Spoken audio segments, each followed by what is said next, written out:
Hey gengs, tindak lanjut dari pemerataan ekonomi sebagai misi pemerintah, salah satunya adalah mempercepat arus transportasi.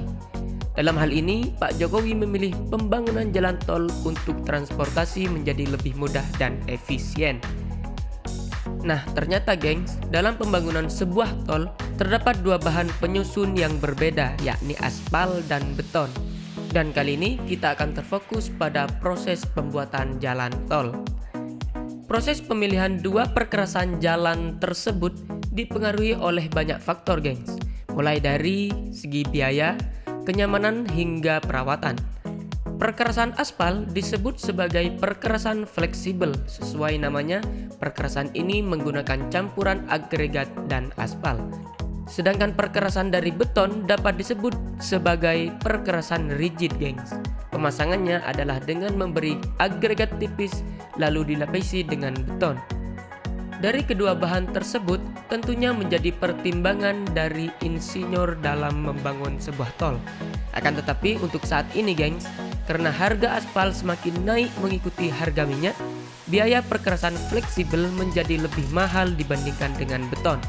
Di sisi lain juga disebabkan karena semen perkerasan rigid juga sudah banyak diproduksi di dalam negeri gengs, sehingga kenaikan harga tak lagi dipengaruhi oleh fluktuasi harga minyak.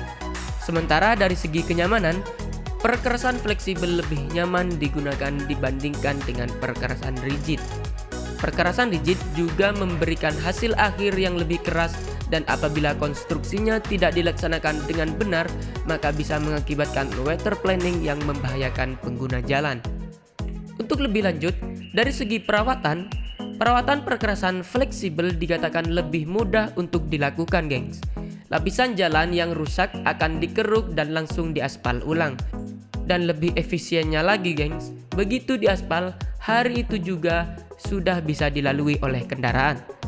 Sedangkan untuk perbaikan perkerasan rigid, konsekuensi yang dirasakan adalah arus lalu lintas yang terganggu karena kalau rusak. Hal ini karena pengelola harus membongkar beton penyusun alan dan kemudian dicor kembali. Perkerasan rigid yang sudah rusak juga lebih mengurangi kenyamanan pengendara. Lantas bagaimana dengan umur rencana kedua perkerasan tersebut? Perkerasan fleksibel diprediksi mencapai 20 tahun lamanya gengs.